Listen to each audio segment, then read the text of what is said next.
Unibank Invest-ը նոր հասցե ունի Կիևյանութում բացվել է նոր գրասենյակը, որը ոչ միայն սկսնակ, այլև փորձառու ներդրողներին առաջարկում է անհատական խորհրդատվություն հարմարավետ պայմաններում, բարձր անվտանգություն ու հուսալիություն ներդրումների աշխարհում։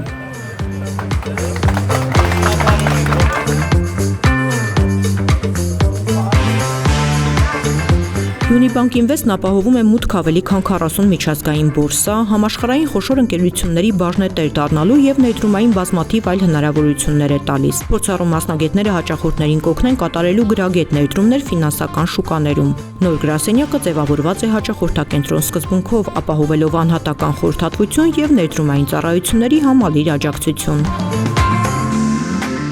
Ամենամեծ առավելություններից մեկը նա է, որ մենք տալիս ենք մեր հաճախորդներին հասանելիություն բոլոր գործիքներին, բոլոր արժեթղթերին, միջազգային բորսաներին, նաև մենք ունենք ծառայություն, որը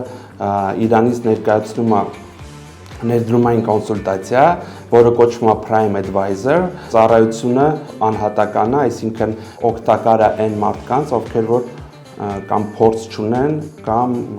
ժամանակ չունեն, որ ներդրումներով զբաղվեն։ Հայաստանում ներդրումային մշակույթը դեռ ձևավորման փուլում է։ Unibank Invest-ը ամրապնդելով դիրքերը քայլում է ժամանակի պահանջներին համահունչ, կարևոր դեր խաղում այդ գործընթացում։ Ընկերությունը մեծ ուշադրություն է դարձնում ներդրողների կրթությանը, վստահության մթնոլորտի ձևավորմանն ու ֆինանսական շուկայի վերաբերյալ իրազեկվածության բարձրացմանը։ Կան շատ ուղղություններ, որոնք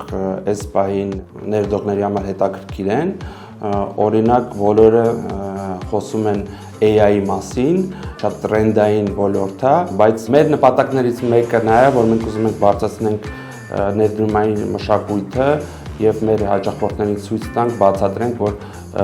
ներդրումները շատ ապահով են, ռիսկային չեն, որ իրենք կարան ճիշտ ներդրումներ անեն եւ ստանան բարձր եկամուտ։ Այսպիսով Կիևյանութ հասցեն դառնում է նոր հնարավորություն բոլոր նրանց համար, ովքեր ցանկանում են ճիշտ կառավարել իրենց ֆինանսական միջոցներն ու մասնակցել ներդրումային շուկայի զարգացմանը։ Unibank Invest-ի նոր գրասենյակը խոստանում է լինել վստահելի գործընկեր յուրաքանչյուր հաճախորդի համար։